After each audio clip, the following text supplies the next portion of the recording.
So what I'll be talking about today is a sort of a concept or a hypothetical art movement that I've named New Modernism.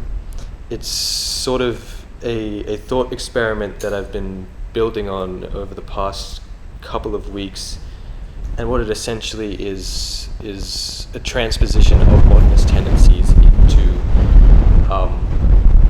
more recent times. So modernism, as a movement was contained mainly within the first half of the 20th century. What if we moved it into the later half? What if we followed those tendencies into, the digital age, the information age? That's kind of the general idea. The reason is because I've always had an interest in modernism as a sort of dead or expired school of thought. Modernism as a concept has been succeeded by postmodernism and contemporary art, and it has very little to no place in the world. So this thought experiment kind of acts as pulling modernism out of history and I suppose dissecting it to better see how it operated generally or from a movement to movement basis. Just to disclaimer, not just sort of disclaimer, the scope will largely be contained within Europe. Obviously modernism expanded throughout the world quite largely, but we're mostly sticking within Europe where it originated, and we follow it to the US a little bit later, but besides that, not much else. Also, when I talk about modernism in this lecture, I'm referring specifically to modernist visual art. Modernism was a tendency that expanded, that contained all kind of practices, theater, poetry, literature, but I'm specifically talking about modernist visual art, except when I need to talk about modernist philosophy to contextualize modernist visual art. So I'm just going to run through a couple of modernist movements and then kind of jump into new modernism, how it could operate in these places in separate kind of times. So modernism began in the late 19th and early 20th century with the Impressionist and Fauvist movements in France. Modernism generally sought to break down the rules and standards imposed upon artistic tradition over the last couple of hundred years, with Romanticism and the Renaissance era. Henri Matisse, the kind of one of the figureheads of Fauvism, viewed it as kind of a return to the essential principles on which human language was formed, as he believed that these pre-modern kind of tendencies, these romantic and Renaissance periods had a dulled level of, or the overly refined means, as he called them, dulled the power, the ability to express through these works. So art at the time or pre-modern art had groundings that were mainly based in myth and legend and religion and monarchy. And this breakdown, after this kind of breakdown which occurred early into the modernist movement, kind of springboarded or initiated by Impressionism and then carried on by Fauvism, after this breakdown, modernist art sort of rebuilt itself from more contemporary influences. So a lot of really important modern thinkers in modernist art were people like Sigmund Freud, Carl Jung, Albert Einstein, Friedrich Nietzsche, Karl Marx. These all have unique places in modernist art movements. Modernists were inspired by technology, philosophy, mathematics, science, anthropology, other cultures. They appropriated largely from places like Africa and Asia, and they were also inspired by other modernist movements. Also, a big thing that occurred during modernism was war. Modernism was kind of was at the forefront during the most violent time in kind of the world's history. It sat through the First and Second World War. It was directly impacted by it. And there was also in like the early 20th century, there were also lots of anti-monarchist uprisings in Russia and China, and also the German Republic dissolved after the First World War. So there was a big ideological void left from where modernism disappeared in the early 20th century.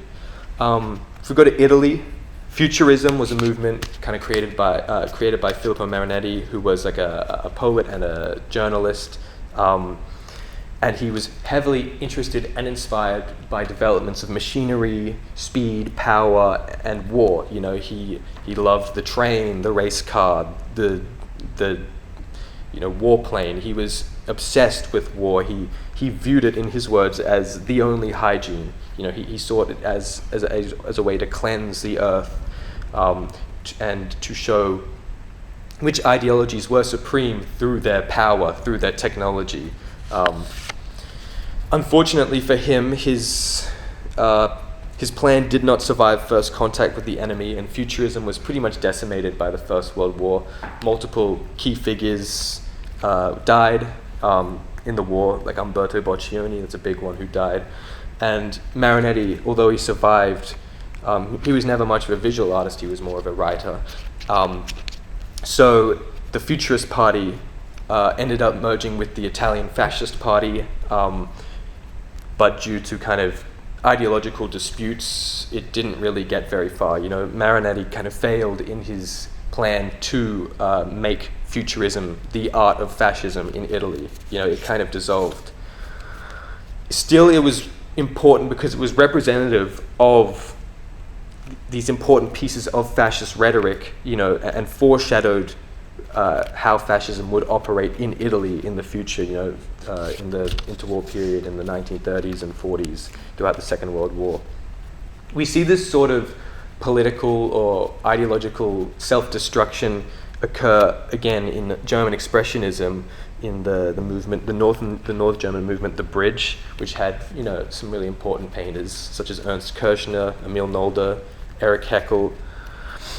Expressionism has really deep roots that go much further back than just the 20th century. You know, names such as Rembrandt, Goya, Munch, these are all expressionist painters. But the way that German expressionism differentiates itself is it has a more contemporary philosophical grounding, and it was inspired by more recent psychological and philosophical developments.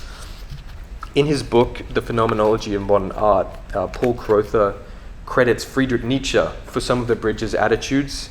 Although Nietzsche's position on modern art is nuanced, and he did hold very common negative opinions about modern art. You know, he called it unruly, savage, and brutal. His philosophy, and especially his concept of will to power, the way that humans actualize their beliefs onto themselves or onto the world around them, it coincides very nicely with these more primal and sensual and aggressive kind of aspects of the Bridge of German Expressionism. You know, if we travel south to South Germany, we reach a movement called the Blue Rider, which was headed by Franz Marc and Wassily Kandinsky, these two very important painters. And the Blue Rider was a lot more of an abstract and spiritual movement rather than a lot more kind of emotional and grounded in more real world that the Bridge was. So in his chapter on expressionism in the book Concepts of Modern Art, Norbert Linton kind of states that Kandinsky sought to connect the visual matter of art into the inner life of man, and the beliefs of thinkers such as Carl Jung and Sigmund Freud directly parallel these kind of developments. You know, these were two psychoanalysts who were incredibly interested in humans or people's inner self. You know, the shadow self, the interior, the hidden kind of animalistic person that resides within everybody in their mind. So the Bridge, you know, comparing the two, the Bridge used expressionism to reflect the world back on itself through their own emotions, through the lens of their own emotions, their anxieties, you know, their emotional strifes, which were, you know, heightened by the war. Whereas the Bridge sort of drew directly from their interior, and as a result was a lot more abstract and used abstract shapes and colors or nature as an analog to represent these thoughts and emotions. ultimately, the fate of German Expressionism, they both collapse in the First World War. So the Blue Rider sees both of its kind of key figures, or some of its key figures, die on the front lines. Franz Marc and August Marquette both died in the front lines of World War I. And the bridge the members of the bridge suffer a lot more of an interesting kind of fate. In the interwar period, a lot of important members, such as Emil Nolde and Ernst Kirchner, came around to support the Nazi Party, the idea of a new Nazi republic and, or an empire and such. Unfortunately for them, however, they didn't really consider the reality of it until fascism took power and decried their art as, degenerate, and they probably called it Jewish, and, they took it and destroyed it or hid it away. And suffering this moral blow, Ernst Kirchner took his own life. It's interesting how. It's a very interesting idea of how, a representation of how fascism spirals upwards into power. It takes the support of others until it no longer needs it, and then it excludes them, and it does so until it whittles down to the perfect group in its own opinion. Just going to talk about one more movement, Russian constructivism. Russian constructivism is different because it's not just a container of a group of political individuals, or it's not just sort of an esoteric idea that gets eaten into another one, such as how fascism did, at least not at first. It had a direct and integral and symbiotic link to the Bolshevik Party that seized power of Russia in the 1917 revolution, which saw the end of monarchist Russia, the end of the Tsar. Russia was heavily destabilized by the First World War, and the Bolshevik Party sought to establish order through Marxist philosophy, through communist philosophy, and we see these theories represented through some of the agitprop, some of the propaganda that artists were creating for the Bolshevik Party at the time. A very important one is El Lissitzky's Beat the Whites with the red wedge, which is, to boil it down very simply, it's a white circle and a red triangle penetrating it. The constructivists, when creating this propaganda, needed an incredibly readable visual language in order to reach the highly illiterate working class at the time, in order to garner their support. The working class of Russia could not be won over with dense theory. They needed a very simple, very readable method of displaying the Bolshevik Party's beliefs and garnering support. Another, perhaps the most important constructivist artwork would be Vladimir Tatlin's Monument to the Third International. It was commissioned by the government to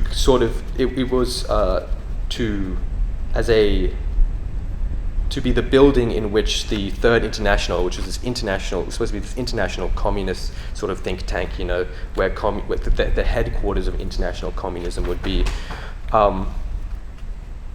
And we see how, Tatlin was already an important constructivist sculptor, but we see how he's paid specific attention to the materials, to the process of construction of the work, while at the same time also just being completely batshit insane. He wanted the building to rotate. He had buildings hanging off of buildings. It made no architectural sense. It defied logic entirely, and it perfectly represented the kind of wild and optimism of this early communist Russia. As the party progressed and as demands grew more tight, and constructivism had to kind of streamline itself down into essentially just a school of design. The practical needs of the Russian people were more important than these slightly more, esoteric and dense political artworks, essentially. So with that kind of background, we can actually move on to new modernism as a concept. If you think about it for about 3 seconds, you realize that there's a pretty huge contradiction in the idea of new modernism. Modernism in and of itself sought to destroy the history and the standards of art imposed upon it, whereas, and sought to destroy previous tendencies. So it seems quite strange to want to bring this forward and do it again when that kind of operates in reverse of what modernism stood for. And I guess a better way to look at it is more like how would we do modernism, but how would modernism react to current events and advancements in technology around the world? We're not defining aesthetics here. We're defining processes. It's a lot more vague. So I think a good time period to place new modernism in would be the start of the 1980s. We're approaching the end of the Cold War, which will soon kind of cement moderate neoliberal capitalism as the defining mode of political thought throughout the world.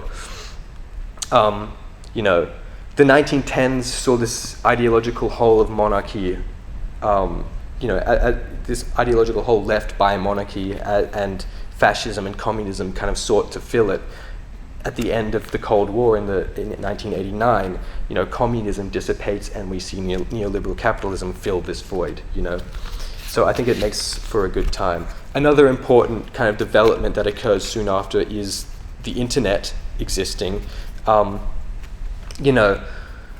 The internet has a lot of benefits and drawbacks when it comes to art, obviously. The art information and accessibility of art is wildly kind of bolstered by the internet, but it also suffers the effect that it's hard to properly engage with art in a material sense. Art had to be previously engaged with in a gallery space. You had to see it and interact with it materially in a spatial way. With the internet, you have access to all the art that's ever existed, in a sense, but you lack the ability to engage with it fully.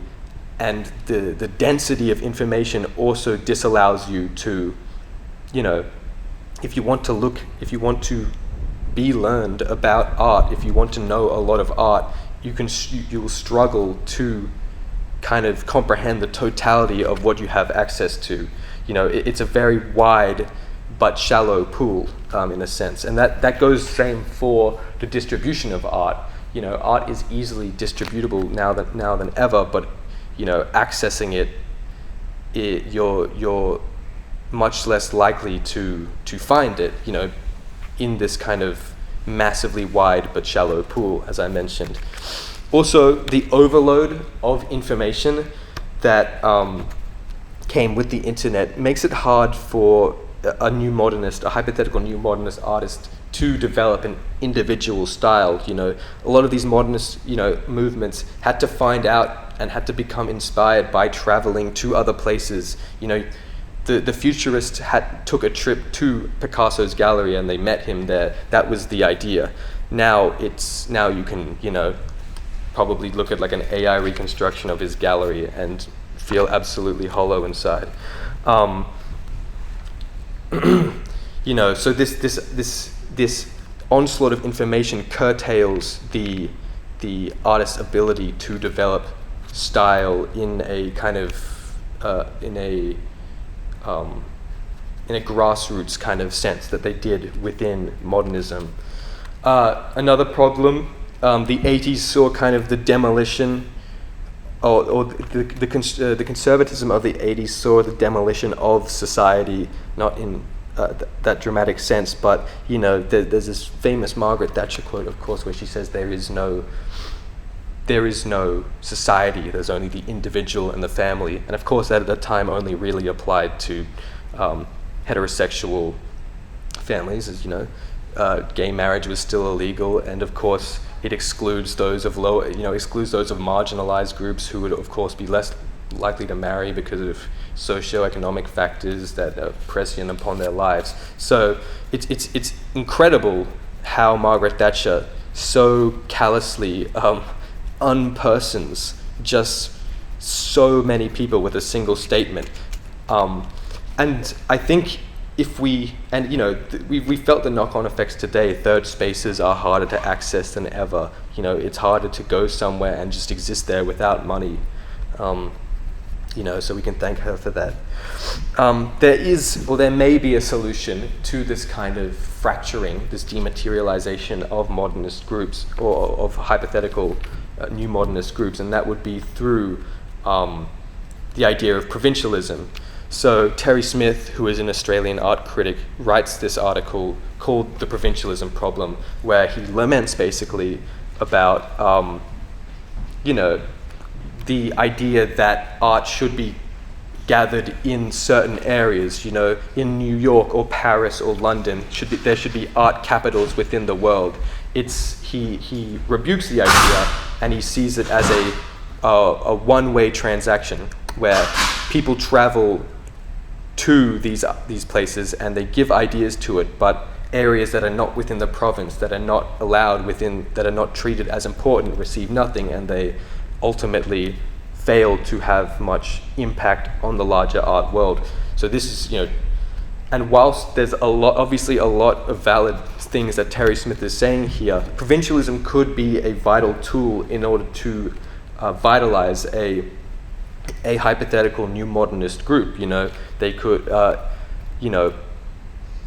deliberate limitation of influence through locality could be beneficial in redeveloping the idea of a regional place, a regional style, or a regional aesthetic. It's definitely a messy solution, but it has potential to work. Of course, based on this pretty ridiculous idea that you have to be somewhere specific to be an artist. But if we're talking through the lens of new modernism, there's potential. So we're just going to talk about a couple of specific locations now. Russia. What would a new modernist movement look like in Russia post-Soviet? The collapse of the Soviet Union in 1989. What does a modernist art movement look like? Constructivism, modern art in Russia in the early 20th century, was predicated so heavily on this idea of this radical hope for international communism to take place. And the collapse of the USSR pretty much, demolishes that hope eternally. But it also led to a moment of relative freedom in Russian art, which had been heavily restricted. The USSR had, imposed social realism as, the only art allowed to be made for a long time. So when it collapsed, there was a moment of relative freedom. And it's interesting to consider what a new modernist movement would look like in Russia. Is it communist but without the hope of the early modernist period? Does it consider materialism even though it's no longer necessary? And it would be interesting to see how this modernist movement reacts to the steady democratic backsliding of Russia as authoritarianism takes place again, and we get to the state that we are now today. Moving to England, England went through two pretty bad recessions in the 1980s, in 1980 and 1990, and so they were pretty limited. There was a lot of poverty, and the working class was treated pretty poorly. And of course there was all these things that Margaret Thatcher did that I mentioned earlier. But in 1997, when the Thatcher government transitions to the Blair government, there's this kind of injection of hope into Britain. It's called Cool Britannia. And it's interesting to see how a modernist movement would react to a new period of optimism within England. There was also surges of immigration, and England had to decolonize. It had to lose footholds in India, for example. So it's interesting to see how the cultural landscape of England evolves through the end of the Cold War and through this kind of into the 1990s. There are two very important, in my opinion, British thinkers or philosophers, Nick Land and Mark Fisher, and I think they perfectly represent the dichotomy in beliefs in England at the time. Mark Fisher is heavily interested in the emotional robbery of the future by capitalism. It deals with the ghosts of, these potential futures, and it's incredibly potent and it's incredibly important, but I don't think it exactly matches up with New Modernism because it deals with the past so much. It deals with rebuilding and reorganizing ideas and concepts and beliefs. Another British thinker, Nick Land, deals with kind of the exact opposite in his concepts of accelerationism. It's this kind of belief that certain things should be kind of pushed for excessively and violently as much as possible until it creates sort of a singularity or a collapse. It spans all sorts of things. There's right-wing, left-wing accelerationism. There is technological accelerationism. There's gender accelerationism, which is the easiest one to explain. Essentially, gender, the idea that gender becomes so niche and so individual that it's literally impossible to kind of hold within society, so then it collapses and we enter a post-gender society. It's quite interesting, and I think it could benefit a New Modernist group quite a lot. It has a lot of futurist qualities in how it wants to kind of erase the past in order to create a new future through these kind of violent and explosive means, so to speak. The US had to contend with its legacy of New York being the art center of the world for a long time. Before, and it still is in a sense, but like I said, the proliferation of the internet has kind of decentralized art, essentially. Ronald Reagan, didn't do a lot of good, if you ask me. The distribution of crack in poor black neighborhoods and the mishandling of the AIDS crisis demolished marginalized groups in America. And from it, we do actually see some quite important and potentially new modernist groups arise. Grand Fury was the art branch of the AIDS Coalition to Unleash Power, an AIDS activism group that sought to spread information about AIDS.